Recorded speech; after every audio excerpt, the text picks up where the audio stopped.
Let's go, everybody. Week 3, ladies and gentlemen. A third of the way through the regular season already, and the third week of the year brings us a battle of two blue bloods in Central Iowa. Dowling, Ankeny. The history speaks for itself. Shannon Earhart covering it live. Shannon, did it live up to the billing? Blue Bloods, Jeff, a perfect way to describe it. It is a top 10 matchup. Number 7, Ankeny. Number 2, Dowling. Fans didn't start to sweat, though, until the fourth quarter, but let's not get ahead of ourselves. Let's start in the first quarter. After kickoff, Dowling had some dogs, and they were eating all night long. Unfortunate for them, they're caged up at the 1 yard line, at their own 1 yard line, early in the first quarter.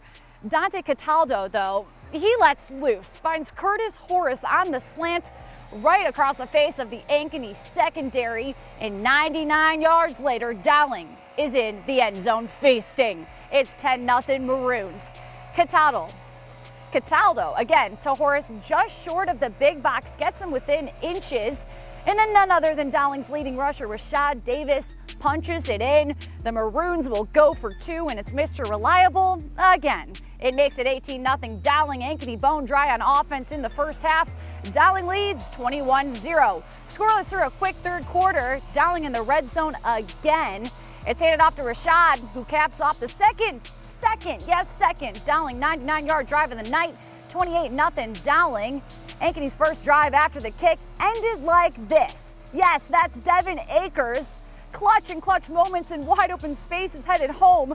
The 80-yard spiral puts Ankeny on the board. Dowling ball, 28-7 now. Connor Kaiser punches it out from Rashad, and Dylan Doherty recovers to flip the chains.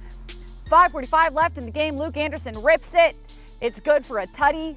Final score, 35-14. Rashad finishes with a third touchdown, and I asked how many yards he thinks he ran for.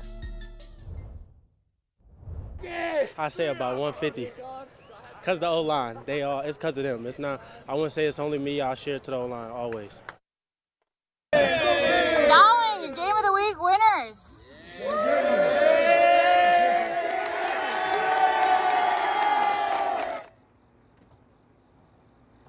In case you're wondering, Jeff, 36 carries, 242 yards, way more than he thought it was. Squeeze the life of that Ankeny defense for real. 35-14, final score here for your game of the week. I'm live at Valley Stadium. Shannon Earhart, KCCI Iowa Sports Leader. Thanks, Shannon. 92 yards off. Still a great performance. A huge game taking place at Southeast Polk, a game fitting for the opening of the Rams' new stadium. Beautiful new building, fit for back-to-back state champs, hosting number 3 Cedar Rapids Prairie. Rams already up 7-0. Connor Moberly out of the shotgun, quick dart. Cooper Butel finds the end zone, 14-0 Rams. Prairie with a chance to get back within striking distance, but the Rams defense is going to come up huge in the red zone. Will Phillips for the Hawks, rolling left, thrown into double coverage, picked off by Caden Hills. Huge momentum flip right there. The Rams take advantage, and on the very next drive, Moberly, beautiful pass to Braden Lundgren. He goes up and gets it. They win this game. A battle of top 3 teams, not even close, 42-7 the final. Another fun one at the Den as Waukee Northwest played host to Roosevelt. Northwest already up 2-0 after a safety, and they'd add on. Pitch play here, Caleb James got the blockers, he's got the edge, and he's got the end zone. 9-0 after that, 20-yard touchdown for the junior running back. Following drive, oh, look at the puppy. Sam Johnson's going to make a house call on his own. It was all Wolves. Final score, 51-14. Let's head to Ankeny City Stadium. Centennial hosting Cedar Falls, the 6th seed in 5A. Home cooking for the Jags. 2:30 left. Red zone. 3rd and goal. Trenton Smith, the swing pass to Braden Jackson. Reaches over the pylon and finds it. 7-0. Second quarter, just under 3 to go. Jags up 14-0. Play of the game. Smith to Eli Porter and breaks 1, 2, and 3 men. Get off me. Centennial just rolls in this one. Final score, 42-13. We got a lot more to get to. Going to head to Nevada next as the Cubs are looking to make a statement win. That game and more coming up next.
Fans going with the theme of Cy-Hawk Showdown. Let's keep the party rolling. Class 3A, the Nevada Cubs looking strong to start the season. Hosting 2A PCM, both ranked teams, PCM 8th, Nevada number 3 in 3A. PCM already up 7-0. Nevada, though, going to have an answer in the early part of the second quarter. Kason Stevenson, 70-yard rushing touchdown to the big box, tie this game at 7. Later in the second, Nevada defense come up big on a 4th down stop, turning it over to the offense. Connor King to his big man receiver in the end zone. Jacob Kunsarath. Cubs would score 19 points in the second quarter, score 27 unanswered. They go on to win this game 27-7. Roland Story taking on South Hamilton over at Gilbert. South Hamilton down 22-13, but coming back, Nick Seversiske makes it 22-20. Fourth quarter, though, Roland Story gets the lead right back, or pushes it back to 9. Heston Johnson scores. That puts the game on ice. Norsemen win it. Final score, 29-20. Albia on the road at Sheridan. Chargers opening their new remodel of the stadium. How about that? Great moment for the community. Both teams opening 2-0. Sheridan looking to start their new stadium off with a win. Brock Oxenrider moves up the middle for 18 a few plays later. Chargers are going to complete this drive from the 3-yard line out of the shotgun. Put it in, big man. 7-0 Chargers.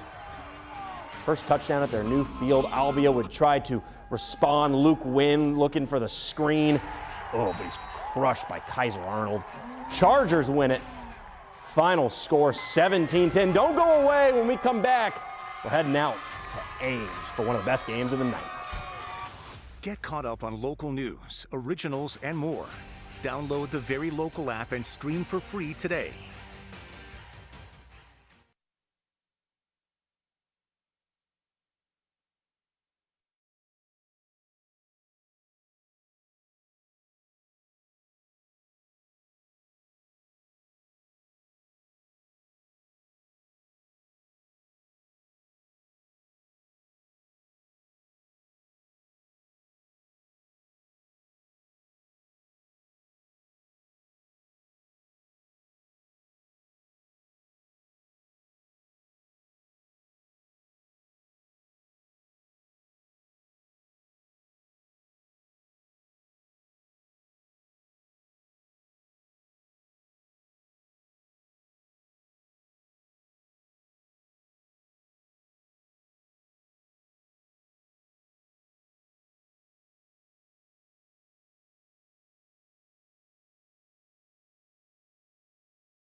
Welcome back. We have some of the best fans in the country, right? Tonight, though, one stood out of the many. We're going to show you our fan of the week, but before that, got to show you the game of the night, the battle for the Little Cyhawk Trophy. Scott Reister, our man of Ames. Scott? Yeah, can you tell where I am, Jeff? Yeah, before we get to the high school football, we got some more tailgaters out here. We're in the RV lots, plenty of cyclones. We showed you some Hawkeyes on the outer skirts. So we are deep in the RV lots, and we got all the Cyclones dancing. The Juicy Wiggle, come on over here for a moment. We got maybe the cutest fan. This is who is Louie. this? Louie, little Louie. Yeah. You guys having fun? Yeah! All right, well, let's get to the football game. Down the road from here, we're at Jack Trice Stadium. We had, before the fan of the night, which is coming from this football game, the battle for the Little Cyhawk Trophy. That's right, they do this every year. On this week, you got Ames hosting City High. Awesome crowd out there. Game tied at 7 in the first. Ames quarterback Lane Kinney just out of reach of his man, and Cale Kurtz says, I'll take that. Iowa City cashes in. Second quarter starts. City High's Miles Parlett breaks the nice touchdown run right there. It's 14-7 City High. Ames running back Jameis Poe. Look at this determination. Second touchdown of the half. It was 21-all at the half, but City High is pulling away, and it looks like they are going to win it. But our fan of the night from Ames High, we're going to give it to Meredith Franzen, the sophomore. She's in percussion technique. They call it P-Tech. And she was really having a great time. I said, you know what, you're our fan of the night. So we're going to give it to Meredith. Congratulations to her. What a night. We're going to come back out here because the Juicy Wiggle is in full force. You guys feeling good? What am I doing? I don't think you're dancing the Juicy Wiggle unless you're feeling good. Hawkeyes, Cyclones, 2:30. The state divided. Who will it be? We got the Hawkeyes on the other side cheering Hawkeyes. It's going to be awesome. Make sure you watch right here on KCCI. Thanks for watching for Football Friday Night. We'll see you tomorrow.